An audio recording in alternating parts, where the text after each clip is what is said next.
Welcome back દોસ્તો, simplified મેથ્સમાં આપનું સ્વાગત છે. આજે આપણે સ્ટાર્ટ કરી રહ્યા છીએ હવે સંબંધ અને વિધેયમાં પાર્ટ 2. ઓકે, સંબંધ અને વિધેયમાં પાર્ટ 2માં આપણે સ્ટાર્ટ કરીશું. પહેલો ટોપિક આ ચેપ્ટરનો આમ તો એ છે સંબંધ. આપણે લાસ્ટ લેક્ચર 1ની અંદર આપણે જોયેલું એ શું જોયેલું? કાર્ટેશીય ગુણાકાર. ઓકે દોસ્તો, રીઝન કાર્ટેશીય ગુણાકાર જોવાનું રીઝન શું હતું? કારણ કે કાર્ટેશીય ગુણાકારનો ઉપયોગ સંબંધને સમજવામાં આવશે. એટલે કાર્ટેશીય ગુણાકારને આપણે આખું સમજ્યા છીએ, એનું સ્વાધ્યાય પણ ગણ્યું છે, એસાઇનમેન્ટમાં પણ તમે લખ્યું હશે.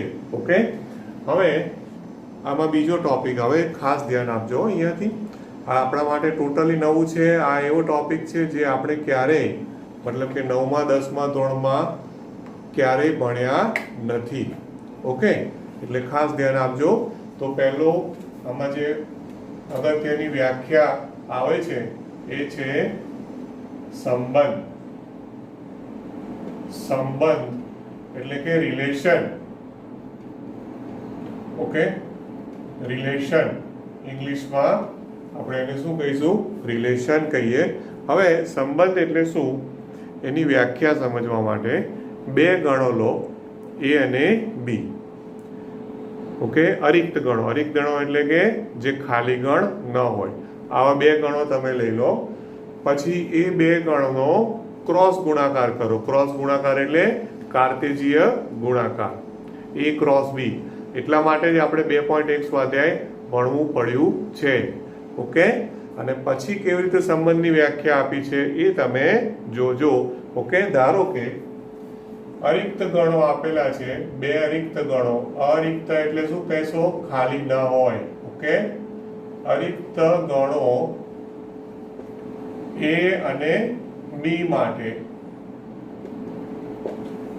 અરિક્ત ગણો એ અને બી માટે. હવે વ્યાખ્યા જોજો ખાસ.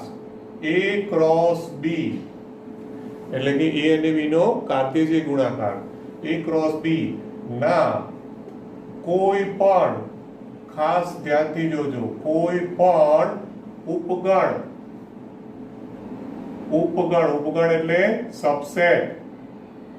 કોઈ પણ ઉપગણને એ ક્રોસ બી નો કોઈ પણ ઉપગણ એટલે કોઈ પણ લખો કે પ્રત્યેક, ફોર એવરી, બરોબર છે, ઉપગણને એ થી બી તરફનો ગણ, એ થી બી પરનો સંબંધ કહેવાય છે. આવી આની વ્યાખ્યા આપેલી છે. ઓકે, અને તેને સંકેતમાં આર વડે દર્શાવાય છે. સંકેતમાં શાના વડે દર્શાવીશું? આર વડે દર્શાવાય છે. એટલે હવે ધ્યાન રાખજો, આ ચેપ્ટરમાં આર સંકેત એ રિલેશન માટે આવશે. અને પાછું આર સંકેત ઓલરેડી તમે શેના માટે વાપરો છો? રિયલ નંબર્સ એટલે કે વાસ્તવિક સંખ્યાઓ. એટલે આ ચેપ્ટરમાં ધ્યાનમાં રાખવાનું કે આર દાખલામાં આવે તો એ રિલેશન માટે યુઝ થયો છે, બરોબર, કે પછી રિયલ નંબર્સ માટે યુઝ થયો છે. એ રકમ જોઈને આપણને ખબર પડવી જોઈશે. Okay, right. હવે એ ક્રોસ બી ના કોઈ પણ ઉપગણ, એ ક્રોસ બી ના તમામ ઉપગણો, તમને યાદ છે ને ઉપગણો કેટલા મળે ટોટલ? જ્યારે પણ આપણે ઉપગણોની વાત કરીએ તો 2n સૂત્ર છે, યાદ છે ને, ઉપગણોની સંખ્યા. એટલે એ ક્રોસ બી માં જેટલી બી ક્રમયુક્ત જોડો આવે, એ ક્રોસ બી માં બધી ક્રમયુક્ત જોડ આવે ને, 2.1 હવે ભણ્યા છો, તમે શીખ્યા છો, રાઈટ? તો એ ક્રોસ બી માં જેટલી ક્રમયુક્ત જોડ આવે, એ ધારો કે એ ક્રોસ બી માં 6 ક્રમયુક્ત જોડ આવી, તો 6 ક્રમયુક્ત જોડ એટલે n બરાબર 6. તો એના ઉપગણો કેટલા થાય? 2/6. કેટલા થાય? 2/6 એટલે કેટલા થયા? 64. તો 64 સંબંધો થાય. ધ્યાન આપજો, બહુ તકલીફ વાળું છે. આપણે એમ થાય કે એટલા બધા સંબંધો થાય, પણ એની વ્યાખ્યા પ્રમાણે એટલા સંબંધો થાય. દાખલા તરીકે અત્યારે એક આમ સિમ્પલ જ ઉદાહરણ લઉં છું. માની લો કે 1 2 3 અને બી બરાબર, ઓકે, બી બરાબર સપોઝ કે ભાઈ 2 3 4, બરાબર. હવે આમ જોવા જાવ તો A ક્રોસ B કરો તો A ક્રોસ B માં ટોટલ કેટલી કર્મયુક્ત જોડ આવશે? 9 આવશે ને. અત્યારે હું 9 9 લખતો નથી. A ક્રોસ B માં કુલ કેટલી આવશે? આમાં A ક્રોસ B લો તો એમાં કુલ 9 ક્રમયુક્ત જોડ આવશે, બરાબર ને? હવે રાઈટ, આ જે 9 ક્રમયુક્ત જોડ હોય તો એનો મતલબ કે A ક્રોસ B ના ઉપગણોની સંખ્યા કેટલી? A ક્રોસ B ના ઉપગણો કેટલા થાય? ઉપગણોની સંખ્યા તો કેટલી થાય? 2⁹ કેટલા થાય? 2⁹ મેં તો પેલું 6 વાળું ઉદાહરણ આપ્યું હતું, પણ આમાં તો 9 થાય એટલે 2 ની 9 ઘાત. 2 ની 9 ઘાત એટલે કેટલા થઈ ગયા? 512, બરોબર છે? ઓકે, તો આ જેટલા પણ ઉપગણો થયા એનો મતલબ શું? આ 512 એ શું થયું? એ ખ્યાલ આવે છે હવે વ્યાખ્યા પ્રમાણે કે આ 1 2 3 ને 2 3 4 આવા બે ગણ લઉં અને એમાંથી હું A ક્રોસ B બનાવું તો એના ઉપગણોની સંખ્યા છે 512. તો હવે યાદ રાખજો કે ઉપગણોની સંખ્યા એટલે સંબંધોની સંખ્યા. ઉપગણો અને સંબંધો બંને સેમ જ છે આ ચેપ્ટરમાં. ધ્યાન આપજો દોસ્તો ખાસ. ઉપગણોની સંખ્યા એટલે સંબંધોની સંખ્યા. ફરીથી વ્યાખ્યા વાંચો. શું કહે છે વ્યાખ્યા? A ક્રોસ B ના કોઈ પણ ઉપગણને A થી B પરનો સંબંધ કહે છે. તો A ક્રોસ B ના ઉપગણોની સંખ્યા. ઉપગણ એટલે સંબંધ, ઉપગણ એટલે સંબંધ. તો 512 સંબંધો તમે આમાંથી લખી શકો. કેટલા? 512. હવે આપણે 512 સંબંધો લખી શકવાના નથી. તમે નહીં લખી શકો, હું પણ નહીં લખી શકું, કારણ કે 512 ઉપગણો લખવા જઈએ તો કેટલું લાંબુ થાય. ઓકે, પણ જેટલા ઉપગણ એ દરેકે દરેક એનો સંબંધ કહેવાય. મતલબ ખાલી ગણ છે ને, ખાલી ગણ એ દરેક ગણનો ઉપગણ છે. એટલે ખાલી ગણ પણ એક સંબંધ છે અને ગણ પોતે પણ પોતાનો ઉપગણ છે. એટલે ગણ પોતે પોતાનો ઉપગણ છે એટલે પોતે ગણ જે છે A ક્રોસ B એ પણ એક સંબંધ છે. ખ્યાલ આવે છે ને? એટલે સંબંધની વ્યાખ્યા છે એને થોડું આમ જનરલાઇઝ એટલે થોડું વ્યાપક રીતે વિચારજો દોસ્તો. ઓકે, ખ્યાલ આવે ને? હવે આમાંથી હું એકાદું ઉદાહરણ તરીકે અમને આપું કે ભાઈ દાખલા તરીકે આ જ ઉદાહરણમાંથી એક સંબંધ લઉં તો સંબંધ R બરાબર, હવે એક સંબંધ હું આવો લઉં છું 1 2 2 3 અને 3 4. હવે આ એક સંબંધ મેં બનાવ્યો. આવા ટોટલ કેટલા બને? 512. એમાં મેં ખાલી આ એક લખ્યો છે. ખબર પડી? 1 2 2 3 3 4. હવે એકચ્યુઅલમાં ધ્યાન આપજો તમે કે તમે જ્યારે A ક્રોસ B કરશો ને તેમાં ક્રમયુક્ત જોડો જેટલી બી બની હશે ને, જેટલી ટોટલ કેટલી ક્રમયુક્ત જોડો હશે? 9 ક્રમયુક્ત જોડો હશે. કઈ 9 ક્રમયુક્ત જોડો હશે? 1 2 1 3 1 4 2 2 2 3 2 4 3 2 3 3 3 4. તો એ જે 9 ક્રમયુક્ત જોડ છે એ 9 માંથી મેં કેટલી લીધી? અત્યારે મેં 3 ક્રમયુક્ત જોડ લીધી અને એક સંબંધ બનાવ્યો. ઓકે, તો આવા 512 બને. એટલે હજુ બીજા 511 આવા તમે બનાવી શકો. કેટલા? 511. આ તો મેં એક જ બનાવ્યું. ધ્યાન આપજો. ઓકે, થોડું સરપ્રાઇઝિંગ લાગે પણ ઇટ્સ અ ફેક્ટ, હકીકત છે. ઓકે, હવે આ એક સંબંધ થયો, A થી B પરનો સંબંધ થયો, આવું એને કહેવાય. હવે આ જે મેં લખ્યું ને એ યાદીની રીતે લખ્યું કહેવાય. આને આપણે શું કઈ રીતે લખ્યું કહેવાય? આ યાદીની રીતે લખ્યું છે એવું માનવાનું. આ યાદીની રીતે લખ્યું છે. હવે આને જ ગુણધર્મની રીતે પણ લખી શકું કે એને ગુણધર્મની રીતે લખવું હોય તો જો સંબંધનો મતલબ શું ખબર છે કે એકનો બે સાથે કંઈક ને કંઈક સંબંધ છે એવું કહેવાય. એકનો સંબંધ બે સાથે છે, બેનો સંબંધ ત્રણ સાથે છે, ત્રણનો સંબંધ ચાર સાથે છે, આવું કહેવાય રિલેશન.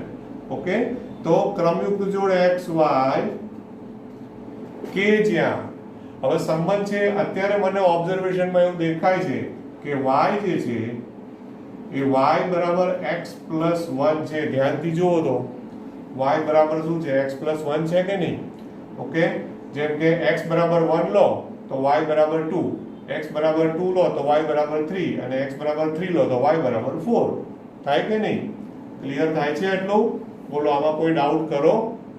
પરફેક્ટ. ઓકે, તો હવે જે પણ આમાં આવે જ્યાં x બિલોંગ્સ ટુ શું હોય?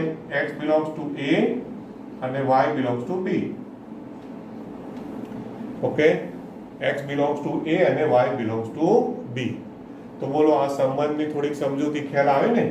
મેં સંબંધને વ્યાખ્યા આપી, સંબંધને ઉદાહરણ આપ્યું. ઉદાહરણમાં સંબંધને મેં બે રીતે દર્શાવી. યાદીની રીતે પણ લખી શકો, ગુણધર્મની રીતે પણ લખી શકો. પણ સંબંધ સમજવો હોય તો પહેલા શું કરવાનું? હંમેશા કાર્તેજીય ગુણાકાર સમજવો પડે. અને કાર્તેજીય ગુણાકાર a ક્રોસ b થાય એના બધા જ ઉપગણો, a ક્રોસ b ના તમામ ઉપગણો એ બીજું કાંઈ નહીં પણ a થી b પરનો સંબંધ કહેવાય છે. ઓકે, એને ઇંગ્લિશમાં એવું બોલે કે it's relation from a to b. શું કે? Relation from a to b, આવું બોલે છે. ઓકે, ક્લિયર આટલું? રાઈટ. હવે સંબંધ છે ને એની અંદર આ સંબંધમાં ત્રણ વ્યાખ્યા યાદ રાખવાની. સંબંધની વ્યાખ્યા તો થઈ, હજુ બીજી ત્રણ વ્યાખ્યા. સંબંધનો પ્રદેશ, પછી સંબંધનો વિસ્તાર, ઓકે, અને સહપ્રદેશ.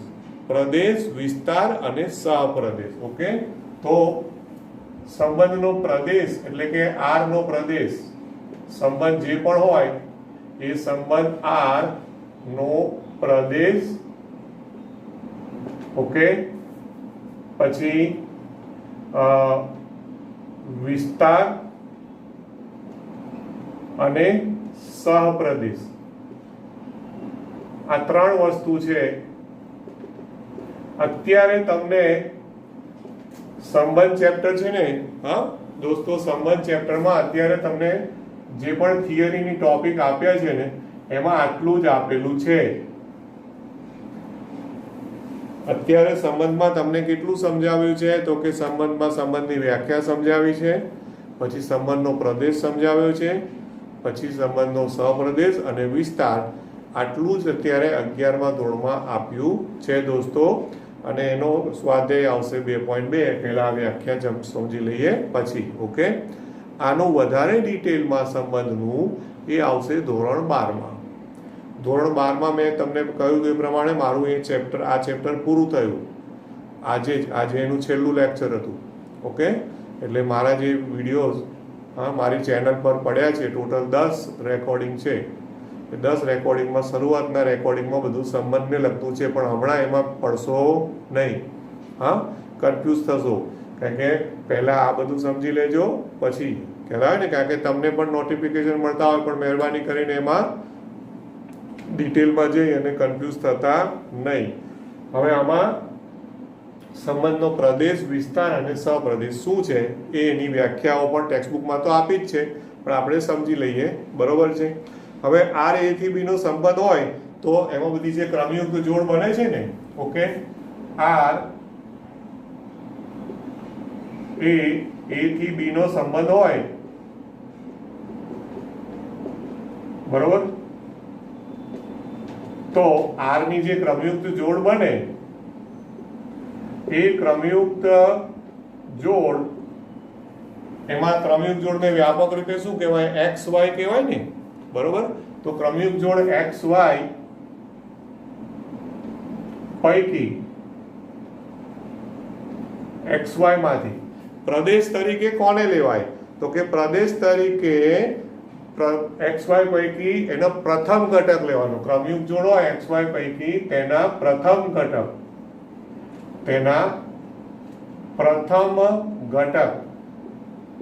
x ના ગણને r નો પ્રદેશ કહેવાય છે. ઓકે,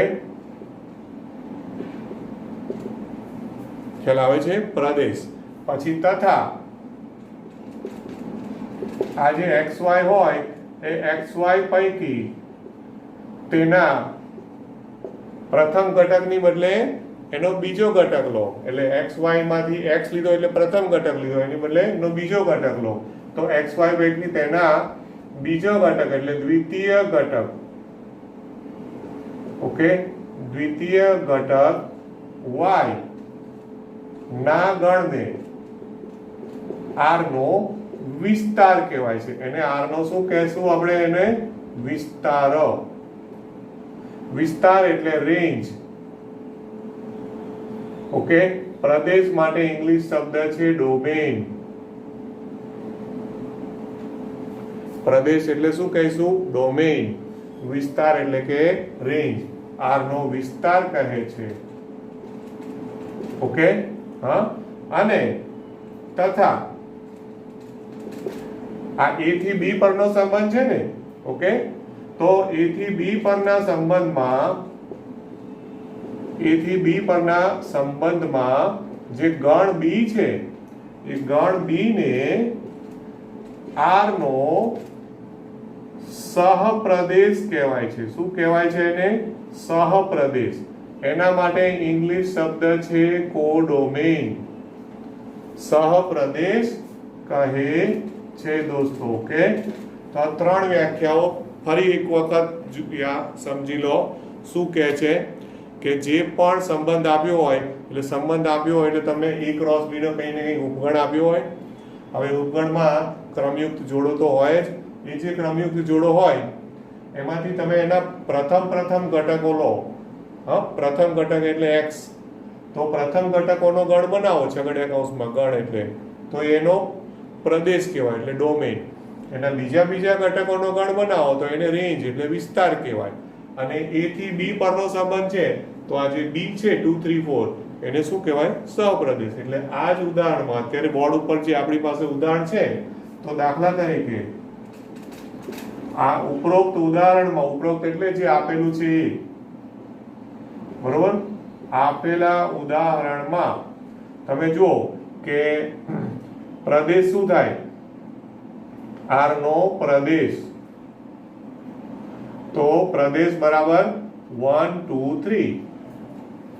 પ્રથમ ઘટક 1 2 3, પછી વિસ્તાર. તો વિસ્તાર એને કયા ઘટકો લેવાના? વિસ્તારમાં બીજા ઘટકો, તો 2 3 4, 2 3 4. અને સહપ્રદેશ, તો સહપ્રદેશ એટલે a થી b પરનો સંબંધ એટલે b ને સહપ્રદેશ કહેવાય. એટલે સહપ્રદેશ શું થયો? 2 3 4. આ થયો સહપ્રદેશ.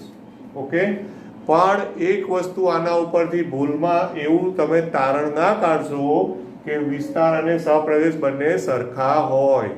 સાંભળજો દોસ્તો, વિસ્તાર અને સહપ્રદેશ, આ મેં દાખલો એવો લીધો છે કુદરતી કે એમાં વિસ્તાર અને સહપ્રદેશ સરખા છે.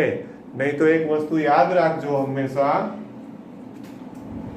એક વસ્તુ યાદ રાખવાની છે કે વિસ્તાર જે છે, વિસ્તાર એ હંમેશા સહપ્રદેશનો ઉપગણ હોય અથવા ઇક્વલ હોય. શું હોય? ઉપગણ હોય અથવા ઇક્વલ હોય. ખ્યાલ આવે છે? રાઈટ. ઉપગણ અત્યારે જે મારું ઉદાહરણ છે એમાં ઇક્વલ છે, પણ કદાચ બની શકે કે વિસ્તાર છે સહપ્રદેશનો ઉપગણ પણ હોય. ક્લિયર આટલું? તો 2.1 સુધીમાં જેટલી વસ્તુ હતી એ બધી ઓલમોસ્ટ મેં લઈ લીધી છે. એક તો પોઈન્ટ બાકી રહ્યો છે એ આવું છે કે અહીંયા જે ક્રમયુક્ત જોડ બન્યું હોય ને, આ સંબંધમાં જે બી ક્રમયુક્ત જોડ હોય ને, તો આ ક્રમયુક્ત જોડ x y માં અહીં આ જે ક્રમયુક્ત જોડ xy છે, ક્રમયુક્ત જોડ xy માં, ઓકે, જે ક્રમયુક્ત જોડ હોય ને xy, તો એમાં y ને ઘટક y લઉં, ઘટક y ને ઘટક x નું પ્રતિબિંબ કહેવાય છે. એને શું કહે છે? પ્રતિબિંબ. પ્રતિબિંબને ઇંગ્લિશમાં ઇમેજ કહે છે. ઓકે, ઘટક y છે એ ઘટક y ને ઘટક x નું પ્રતિબિંબ કહે છે. ઓકે, ખ્યાલ આવે છે? એટલે સપોઝ કે આ ઉદાહરણ છે એમાં આ 1 2 છે 1 2, તો એનો મતલબ શું થયો કે 2 શું છે, એકનું પ્રતિબિંબ અથવા એકનું પ્રતિબિંબ 2 છે, 2નું પ્રતિબિંબ 3 છે, 3નું પ્રતિબિંબ 4 છે. વ્યાપક રીતે શું કહેવાય, x નું પ્રતિબિંબ y છે. બરોબર છે, એટલે કે y ને ઘટક x નું પ્રતિબિંબ કહે છે. આટલું ક્લિયર થાય છે? કોઈ ડાઉટ ખરો? હવે આ જ સંબંધને તમે ટેક્સ્ટબુકમાં ધ્યાન આપશો તો પેજ નંબર 36 37 ઉપર વેન આકૃતિઓ દોરેલી છે.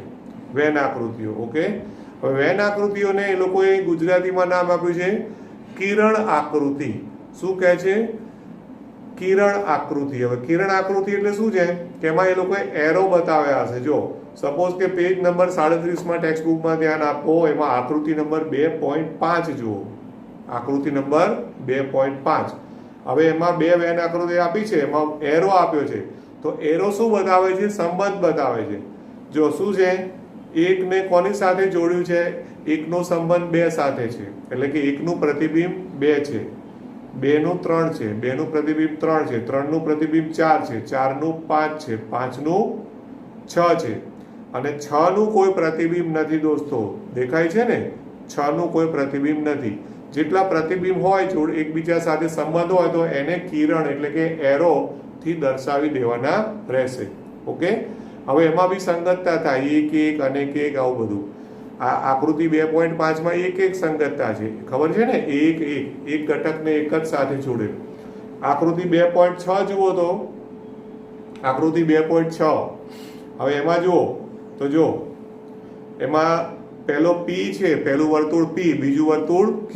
ટેક્સ્ટબુક ખુલ્લી છે ને બધા? નહીં તો સમજણ પડશે. પહેલું વેન આકૃતિમાં P છે, બીજું Q છે. હવે P માં જો 9, તો 9 નો કોની સાથે સંબંધ છે? તો 9 ને 3 સાથે પણ જોડેલો છે અને 9 ને -3 સાથે પણ જોડેલો છે. એટલે 9 ના 2 પ્રતિબિંબ છે. 9 ના 2 પ્રતિબિંબ છે. 9 નું પ્રતિબિંબ 3 પણ છે, 9 નું પ્રતિબિંબ -3 પણ છે. પછી એવી જ રીતે 4, તો 4 નું પ્રતિબિંબ 2 પણ છે અને 4 નું પ્રતિબિંબ -2 પણ છે. પછી 25, તો 25 નું પ્રતિબિંબ 5 પણ છે અને 25 નું પ્રતિબિંબ -5 પણ છે. એટલે આમ જોવા જાવ તો તમને સંબંધ ખબર પડી કે ના પડી? વર્ગમૂળનો સંબંધ થયો કે નહીં? હા, કે ભાઈ 9 નું વર્ગમૂળ એટલે એકચ્યુઅલી +or-3 આવે, હે ને? 4 નું વર્ગમૂળ તો +or-2 આવે, 25 નું વર્ગમૂળ તો +or-5 આવે. તો કંઈક રિલેશન છે ને, કંઈક સંબંધ આપ્યો કહેવાય ને. તો એવી રીતે એણે એરોથી બતાવેલા છે. ક્લિયર થાય છે આટલું? ઓકે, એની ડાઉટ? રાઈટ. તો હવે થિયરી સંબંધની બધી જ પૂરી થાય છે દોસ્તો. હવે આપણે સ્વાધ્યાય 2.2 જોઈશું.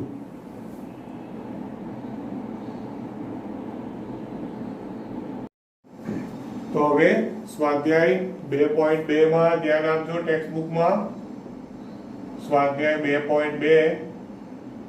ઓકે, હવે સ્વાધ્યાય 2.2 જે છે એની અંદર ખાલી સંબંધ, એનો પ્રદેશ, સપ્રદેશ, વિસ્તાર, આવા સિમ્પલ દાખલાઓ આવશે. ઓકે, હવે એનો પહેલો દાખલો જુઓ.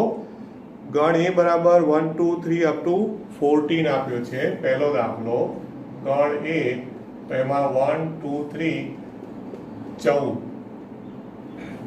એટલે ટોટલ ગણ એમાં 14 ઘટકો છે. ઓકે, R બરાબર સંબંધ R બરાબર આપ્યું છે. સંબંધ R બરાબર XY કે જ્યાં 3x - y = 0. 3x - y = 0. બરોબર. અને xy belongs to A આવું આપ્યું છે. xy belongs to A. Okay, તો આમાં શું થયું? એકચ્યુઅલી આપણે હમણાં જે જોઈ વ્યાખ્યા, એ વ્યાખ્યામાં આપણે વ્યાખ્યા એવી લીધી કે A થી B પરનો સંબંધ. ઓકે, સાંભળજો દોસ્તો, A થી B પરનો સંબંધ.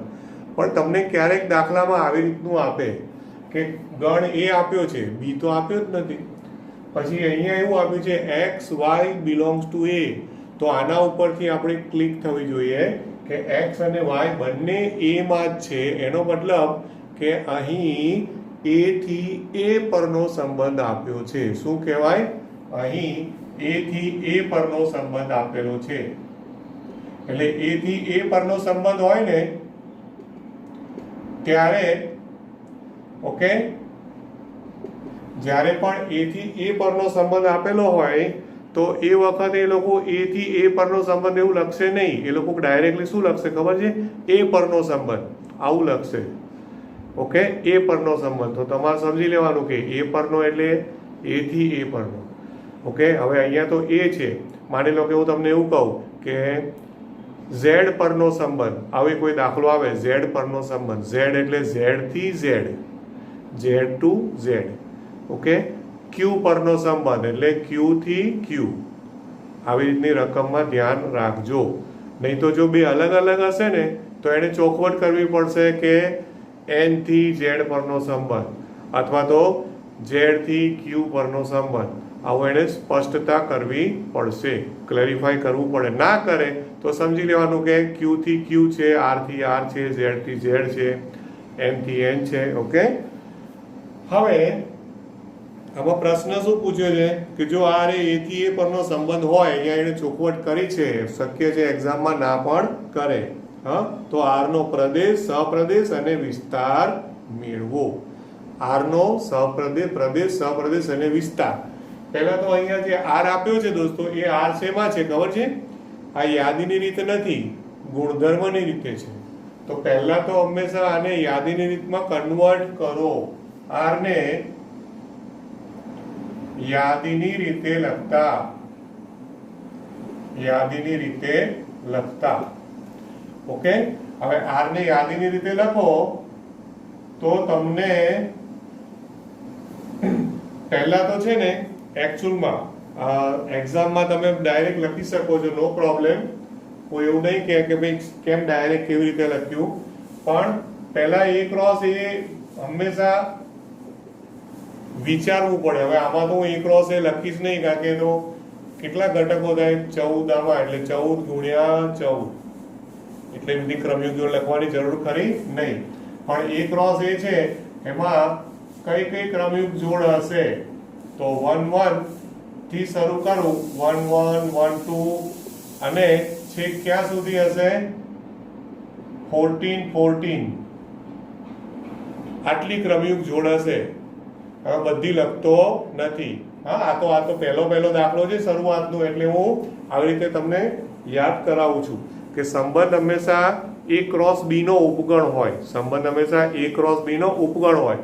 અહીંયા એ ક્રોસ બી નથી, અહીંયા એ ક્રોસ એ છે, એટલે એ ક્રોસ એ નો ઉપગણ છે. એટલે આપણે એ ક્રોસ એની ક્રમયુગ જોડો વિચારવાની. હવે આમાંથી એવી ક્રમયુગ જોડ લેવાની કે જેમાં 3x - y બરાબર 0 થાય. કઈ ક્રમયુગ જોડ લેવાની? 3x - y બરાબર 0 થાય. તો r ને યાદીની રીતે લખો. ઓકે, આ રીતે તમે લઈ લો તો r બરાબર, હવે પહેલા 1 થી વિચારો તો જો 1 1 1 2 1 3. હવે જો 1 3 લઉં ધારો કે, તો 1 3 માં આ x બરાબર 1 છે અને y બરાબર 3 છે. સમજો, x બરાબર 1, y બરાબર 3, એને આમાં મૂકો તો 3x - y. તો 3x - y એટલે શું થશે? 3 - 3, 0 આવ્યું કે ના આવ્યું? આવ્યું ને. એનો મતલબ કે 1 3 આમાં લેવાય, રાઈટ. અચ્છા, કોઈને એવું થાય કે ભાઈ મારે આવું રફમાં નથી ગણવું અને મારે અહીંયા જ આમ સાઈડમાં થોડું આમ લીટી દોરી માર્જિન બનાવીને તમે અહીંયા ગણશો, કોઈ પ્રોબ્લેમ નથી. હા, એવું જરૂર નથી કે ડાયરેક્ટ મોઢે જ યાદીની રીતે લખવું. હા, યા મોઢે ના આવડે તો તમે આવી રીતે ગણી અને લખતા જાઓ, નો પ્રોબ્લેમ. હવે જો એક આ 1 3 આવ્યું ને, હવે 1 3 પછી 1 4 1 5 આ બધા વિચારો તો 1 14 સુધી એકેમાં મેળ પડવાનો નથી. ધ્યાન આપજો. ઓકે, કારણ કે x ને 3 વડે ગુણવાનું છે, હે ને. એટલે આ તો જસ્ટ ફોર એક્ઝામ્પલ તમને કહું છું. 1 7, આ 1 7 લો.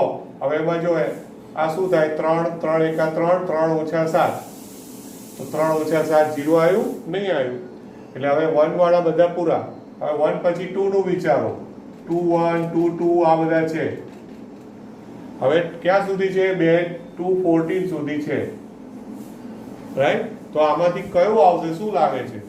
તો એક વસ્તુ મારા મગજમાં આવે છે કે આનું 3 ગણું હોય ને એવા બધા આવશે. જો 1 ને 3, 1 નું 3 ગણું 3, તો 2 નું 3 ગણું 6, 2 6. હવે 2 6 ને આમાં મૂકો તો જુઓ તો આવે કે ના આવે? કારણ કે 2 6 મૂકો એટલે 3 દુ 6, 6 ઓછા 6 0 આવ્યું 2 6. હવે 2 6 આવ્યું ને આ પછી બીજું 2 ના ક્રમયુક્ત જોડવાળી જેટલી 2 વાળી છે એમાંથી હવે બીજું એક પણ આવશે નહીં, બીજું કોઈ નહીં આવે. ધ્યાનથી જોજો. એટલે પછી 3 માં આવી જાઓ. 3 1 3 3 બધી ક્રમયુક્ત જોડો છે, બરોબર છે? 3 1 3 2. ઓકે, તો એમાંય 3 વાળો 3 નો ગુણક વિચારો તો 3 નો ગુણક એટલે 3 9. 3 9 મૂકી જુઓ. 3 9 3 3 9 9 ઓછા 9 0. બાકી 3 વાળી બીજી કોઈ ક્રમયુક્ત જોડમાં 0 થવાનું નથી. 3 વાળું પત્યું. પછી 4 વાળું, તો 4 વાળા જેટલા છે 4 1 થી શરૂ કરો. 4 1 4 2, બરોબર? તો એમાંથી 4 નું 3 ગણું એટલે 12, એટલે 4 12. ચેક કરી જુઓ. x બરાબર 4 લો. 4 તેરી 12, 12 ઓછા 12 0 આવી ગયું. ક્લિયર થાય છે? ઓકે. હવે 4 પછી કયું આવે? 5. હવે 5 લઉં તો 5 નું 3 ગણું થાય 15, 5 15. પણ 5 15 તો આમાં છે જ નહીં. 5 અને 15 કારણ કે ટોટલ કેટલા છે? 14. તો 14 ની આગળ તો છે જ નહીં. તો હવે 5 15, 6 18, 7 21, આ તો કોઈ આવવાના જ નથી દોસ્તો. ક્લિયર થાય છે? તો બસ પૂરું થયું. આટલા જ ઘટકો, આટલી જ ક્રમયુક્ત જોડો છે. હવે આનાથી આગળ કોઈ ક્રમયુક્ત જોડ એવી બનવાની નથી કે જેમાં 3x - y બરાબર 0 થાય. સમજાય છે આટલું? ઓકે. તો આટલી ક્રમયુક્ત જોડ બની ગઈ એટલે આપણે યાદીની રીતે લખી રાખ. હવે યાદીની રીતે લખ્યા પછી આમ હવે એને પ્રશ્ન પૂછ્યો છે R નો પ્રદેશ. તો પ્રદેશની વ્યાખ્યા પ્રમાણે શું કરવાનું? ક્રમયુક્ત જોડમાંથી પહેલા ઘટકો જ લેવાના. એટલે 1 2 3 4 આ એનો પ્રદેશ. પછી બીજો એનો વિસ્તાર. ઓકે, વિસ્તાર. વિસ્તારમાં કયા ઘટકો લેવાના? 3 6 9 12. 9 12 ખ્યાલ આવે છે? એટલે કે બીજા ઘટકો લીધા એનો શું થાય? વિસ્તાર. રાઈટ? તો આમાં કઈ કઈ વસ્તુ પૂછી છે? R નો પ્રદેશ, સહપ્રદેશ અને વિસ્તાર. સહપ્રદેશ માટે શું લેવાનું યાદ છે ને વ્યાખ્યામાં? A થી B પરનો સંબંધ હોય તો B ને સહપ્રદેશ કહેવાય. તો અહીંયા A થી A પરનો સંબંધ છે, તો A થી A પરનો સંબંધ છે તો સહપ્રદેશ શું થાય? તથા સહપ્રદેશ, તો સહપ્રદેશ બરાબર શું થશે? આખો ગણ ઇંચ. ગણ ઇંચ આખો સહપ્રદેશ એટલે કે 1 2 3 અપ ટુ 14. ઓકે, સહપ્રદેશમાં 1 2 3 અપ ટુ 14. બોલો આટલું ક્લિયર થાય છે? ઓકે. હા, આમાં કોઈ ડાઉટ કરો નહીં ને? રાઈટ. તો હવે આ થયો એક દાખલો. ત્યાર પછી હજુ પાનું ઉલટાવો. હજુ બીજો એક દાખલો આપણે જોઈએ. જો અમુક દાખલાઓમાં તો એમણે પાછું ખાલી એવું જ કીધું છે. જો બીજો દાખલો જુઓ. બીજો દાખલો y બરાબર r બરાબર xy કે જ્યાં y = x + 5. x એ 4 થી નાની પ્રાકૃતિક સંખ્યા છે. xy belongs to n. તો આ એક સંબંધ આપેલો છે. તો યાદીની રીતે લખો. પ્રદેશ અને વિસ્તાર મેળવો. આવું કહે છે. શું કહે છે? પ્રદેશ અને વિસ્તાર મેળવો. તો આમાં સહપ્રદેશ શોધવાનું નથી કહ્યું, પ્રદેશ અને વિસ્તાર. ઓકે. હવે હું દાખલો છે એને આખું આ રીતે ડિટેલમાં સમજાવું નહીં તો પણ તમને ખ્યાલ આવશે. ફરી પાછું કહું કે આ સ્વાધ્યાય પણ 2.1 ની જેમ 2.2 પણ લગભગ MCQ નું જ સ્વાધ્યાય છે. ઓકે, ધ્યાન રાખજો. બીજો દાખલો શું આપ્યું છે? સંબંધ R બરાબર XY આર બરાબર એક્સ વાય, કે જ્યાં શું છે, y is equal to x plus 5, y is equal to x plus 5, અને એમાં એવું આપ્યું છે કે x એ 4 થી નાની પ્રાકૃતિક સંખ્યા છે, આવું આપ્યું છે. x એ 4 થી નાની પ્રાકૃતિક સંખ્યા છે. આ લોકો છે ને શબ્દોમાં બહુ લાંબુ લાંબુ લખે છે, ખાલી કારણ વગરનું. અને xy બિલોંગ્સ ટુ n, આટલું આપ્યું છે તમને અહીંયા. ઓકે, બરોબર. એકચ્યુઅલમાં આટલું લાંબુ ના લખ્યું હોય, એની બદલે એ લોકોએ આવું લખ્યું xy બિલોંગ્સ ટુ n, તો ઓલરેડી લખ્યું જ છે, એટલે પ્રાકૃતિક સંખ્યા તો થઈ જ ગઈ. પછી આવું લાંબુ લખવાનો કોઈ મતલબ ખરો, રાઈટ? પણ આમાં શું છે ખબર છે, ઇંગ્લિશ મીડિયમમાં ઘણું બધું એવું છે કે જેને ખરેખર સુધારી શકાય એવું છે, પણ આ લોકો ઇંગ્લિશ મીડિયમનું બેઠે બેઠું ટ્રાન્સલેશન ગુજરાતીમાં કર્યું, એટલે એમને પણ એવી ઇન્સ્ટ્રક્શન હોય, એટલે એમનો પણ વાંક નથી. પણ જે ઇંગ્લિશમાં હોય બેઠે બેઠું એઝ ઇટ ઇઝ કમ્પલસરી ગુજરાતીમાં લખવાનું, એટલે આ પ્રોબ્લેમ થાય છે, બરોબર? નહીં તો તમે આને આવું પણ ના લખી શકો. 4 થી નાની એટલે શું કહેવાય? 4 થી નાની એટલે શું કહેવાય? તમે આવું ના લખી શકો. 1 less than or equal to x less than or equal to 4 થી નાની છે, તો આવું ના લખી દેવાય, તો ચાલી જાય કે નહીં? હા. અથવા તો સાવ સિમ્પલ ભાષામાં લખવું હોય તો x બરાબર 1 2 3 લખ્યું હોય તો શું વાંધો છે? x બરાબર 1 2 3 ચાલે કે નહીં? ઓકે, હવે આને પહેલા તો યાદીની રીતે લખો. ઓકે, તો અહીંયા તમે જુઓ કે અહીં x બરાબર 1 2 3 છે, 1 2 અને 3, બરોબર ને? x બરાબર શું છે? 1 2 અને 3 છે, રાઈટ? હવે x બરાબર 1 2 3 છે, તો x ની કિંમત તમે અહીંયા મૂકો તો y બરાબર શું થઈ જશે? અહીંયા 1 મૂકો તો 6 થઈ જાય, 2 મૂકો તો 7 થઈ જાય, 3 મૂકો તો 8 થઈ જાય. માટે r બરાબર શું થઈ જશે? પહેલા 1 લો તો 6 આવશે, પછી 2 લો તો શું આવશે? 7 આવશે, અને 3 લો તો 8 આવશે. તો આ શું થઈ ગયું? આ યાદીની રીતે લખી કાઢ્યું, યાદીની રીતે. ઓકે, તો એક કામ આપણું પત્યું. એને પહેલો પ્રશ્ન એ પૂછેલો કે યાદીની રીતે લખો. ઓકે, ખ્યાલ આવે ને? યાદીની રીતે લખો, આવું એણે પૂછ્યું હતું, એટલે પહેલું કામ પત્યું. પછી પ્રદેશ અને વિસ્તાર મેળવો. તો પ્રદેશ અને વિસ્તાર, પહેલા ઘટકો પ્રદેશ, બીજા ઘટકો વિસ્તાર. માટે પ્રદેશ, તો પ્રદેશ બરાબર શું થાય? 1 2 3, અને વિસ્તાર, તો વિસ્તાર બરાબર 6 7 8. ઓકે, તો બસ આ થઈ ગયું ફાઇનલ તમારો આન્સર. યાદીની રીતે પ્રદેશ અને વિસ્તાર. બોલો, આમાં કોઈ ક્વેશ્ચન કરો? ક્લિયર? રાઈટ. હજુ એકાદો દાખલો ગણો. આમાં લગભગ બધું આવું જ છે, સિમ્પલ. 5મો દાખલો લઉં છું, ટેક્સ્ટ બુકમાં ધ્યાન આપજો. 5મો દાખલો. ઓકે, 5મા દાખલામાં ગણ એ બરાબર 1 2 3 4 6 આપ્યું છે. ગણ એ બરાબર 1 2 3 4 6. ઓકે, અને સંબંધ r બરાબર ab, કે જ્યાં ab બિલોંગ્સ ટુ a, અને b એ a વડે વિભાજ્ય છે, આવું આપ્યું છે.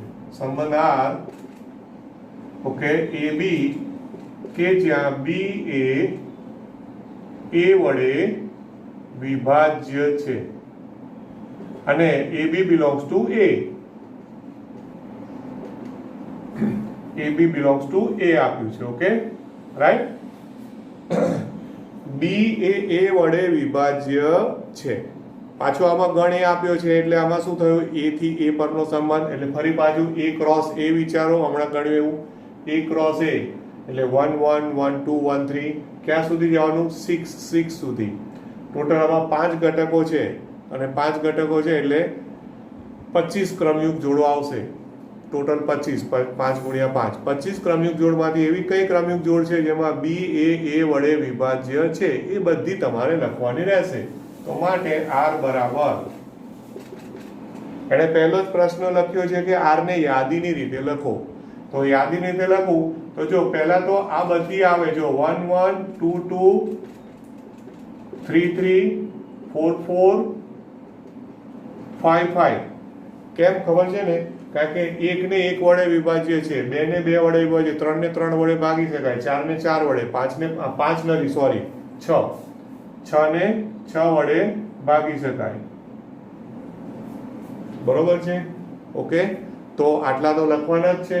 હવે ત્યાર પછી બીજા વિચારો 1 2 1 2 1 3 1 4 1 6. તો તમારે એવી રીતે બોલવાનું શબ્દોમાં બી એ વડે વિભાજ્ય છે. સપોઝ કે હું લખું છું 1 2, અહીંયા જ લખું છું ખાલી હમણાં 1 2, તો 1 2 એટલે એને શબ્દોમાં શું બોલશો? 2 એ 1 વડે વિભાજ્ય છે. હવે આ સાચું છે કે નહીં આ વિચારો. 2 એ 1 વડે વિભાજ્ય મતલબ કે 2 ને 1 વડે ભાગી શકાય છે, તો 2 ને 1 વડે ભાગી શકાય, સાચું જ છે. એનો મતલબ શું થયો કે 1 2 આવે. તો પછી 1 2 ની જેમ 3 ને 1 વડે વિભાજ્ય છે, પછી 4 પણ 1 વડે વિભાજ્ય છે અને 6 પણ 1 વડે વિભાજ્ય છે. એટલે 1 2 1 3 1 4 1 6 પણ આવી ગયા. હવે 2 થી સ્ટાર્ટ કરો, તો 2 થી સ્ટાર્ટ કરો એટલે 2 1 આવે, 2 1 પહેલું 2 1, પછી 2 2, તો 2 2 તો લખી કાઢ્યા. હવે 2 1 ને શબ્દોમાં બોલો તો 2 1 એટલે શું થયું? આ જ રીતે બોલો તો 1 એ 2 વડે વિભાજ્ય છે. બોલો આ સાચું છે? 1 એ 2 વડે વિભાજ્ય મતલબ કે 1 ને 2 વડે ભાગી શકાય, તો 1 ને 2 વડે ભાગી શકાય ખરું? ના, 1 ને 2 વડે ના ભાગી શકાય, એટલે 2 1 ના આવે. 2 2 તો લખી કાઢ્યું છે. 2 3 ના આવે કારણ કે 3 ને 2 વડે ના ભાગી શકાય. 2 4 આવે કારણ કે 4 ને 2 વડે ભાગી શકાય. બરોબર? એટલે 2 4 આવે. પછી 2 6 પણ આવે કારણ કે 6 ને 2 વડે ભાગી શકાય. 2 6 પણ આવે. Okay, right. હવે 3 વાળા લો તો 3 1 નહીં લેવાનું, 3 2 નહીં લેવાનું, 3 3 ઓલરેડી લખી કાઢ્યું છે. 3 4 એટલે 4 ને 3 વડે ભાગી શકાય નહીં. પછી 3 6 એટલે 6 ને 3 વડે ભાગી શકાય, તો હા, એટલે 3 6 લેવાય. 3 6 પછી 4 લો તો 4 1 નહીં લેવાનું, 4 2 નહીં લેવાનું, 4 3 નહીં લેવાનું, 4 4 લખી કાઢ્યું છે. 4 6 તો 4 6 એટલે 6 ને 4 વડે ભાગી શકાય, તો 6 ને 4 વડે ના ભાગી. વિભાજ્યનો મતલબ શું ખબર છે? નિશેષ વિભાજ્ય. કોઈ શેષ વધવી જોઈએ નહીં, તો 6 ને 4 વડે નિશેષ ભાગી શકાય નહીં. તો ટૂંકમાં 4 વાળા કોઈ નહીં આવે. પછી 6 વાળા વિચારો તો 6 1 6 2 6 3. અચ્છા, 6 3 માં ને 6 2 માં કન્ફ્યુઝન થાય, પણ 6 2 નો મતલબ શું? 2 એ 6 વડે વિભાજ્ય છે, એ ખોટું છે. 2 ને 6 વડે નથી ભાગી શકાતું, 6 ને 2 વડે ભાગી શકાય. બરોબર છે? ઓકે, એટલે તમે 6 લો તો જો ધારો કે તમે આવું લખો 6 2 તો 6 2 નો મતલબ શું થયો? શબ્દો પ્રમાણે અહીંયા લખ્યું છે એ પ્રમાણે શું થયો કે ભાઈ બી એ વડે વિભાજ્ય, એટલે કે 2 એટલે કે 2 એ 6 વડે મતલબ 2 ને 6 વડે ભાગી શકાય છે, તો 2 ને 6 વડે ભાગી શકાતું નથી. એટલે 6 2 6 3 પણ ના લેવાય, 6 4 પણ ના લેવાય, ને 6 6 તો આપણે ઓલરેડી લખી કાઢ્યું. એનો મતલબ કે હવે અહીંયાથી આગળ જવાનું નથી. આ આપણું અહીંયા પૂરું થયું. ઓકે, તો આ એનો પહેલો પ્રશ્ન હતો કે યાદીની રીતે લખો. આ પહેલો પ્રશ્ન. ત્યાર પછી એનો બીજો પ્રશ્ન છે એનો પ્રદેશ મેળવો. તો પ્રદેશમાં પહેલા ઘટકો તો 1 2 3 4 6 બધા આવે જ છે ને. પહેલા ક્રમયુક્ત જોડના પહેલા ઘટકો લઈ લેવાના, એટલે 1 2 3 4 અને 6. આ એનો પ્રદેશ થયો. અને વિસ્તાર. ઓકે, તો વિસ્તાર જે છે તો વિસ્તારમાં આના બીજા ઘટકો લેવાના. તો બીજા ઘટકોમાં પણ 1 2 3 4 6 બધા આવે છે. પછી રિપીટ થતા હોય તો રિપીટ નહીં લખવાના. તો વિસ્તારમાં પણ 1 2 3 4 અને 6. તો પ્રદેશ વિસ્તાર યાદીની રીત 3 પ્રશ્નો પૂછેલા, આપણે ત્રણેયના જવાબ આપી દીધા. ઓકે, બોલો આમાં કોઈ ડાઉટ ખરો? આ બધું આ ત્રણે ત્રણ આપણા આન્સર છે જે લોકોએ પ્રશ્ન પૂછેલો હતો તે. ઓકે, આટલું ક્લિયર થાય છે દોસ્તો, રાઈટ? હવે તમને જો એક દિવસનો ગેપ મળે છે વચ્ચે, આપણે એક લેક્ચર એક દિવસ નથી હોતું ગુરુવારે, તો આટલે સુધી 2.2 સુધીનું વર્ક આપણું પૂરું થાય છે. 2.2 તમારું એસાઇનમેન્ટમાં હોમવર્કમાં રહેશે. ઓકે, ખ્યાલ આવ્યો? અને નેક્સ્ટ સેશનમાં આપણે હવે આનું શું શરૂ કરીશું? વિધેયો. શું શરૂ કરવાના આપણે? ફંક્શન્સ, વિધેયો. મોસ્ટ ઇમ્પોર્ટન્ટ ટોપિક, એની વ્યાખ્યાને પણ બરાબર સમજવી પડશે. 2.2 સુધીનું ક્લિયર કરી નાખજો. ક્લિયર થાય છે આટલું? કોઈ ડાઉટ હોય તો લાઈવ ચેટ વખતે જણાવી દેવાનું. Okay, thank you, have a nice day.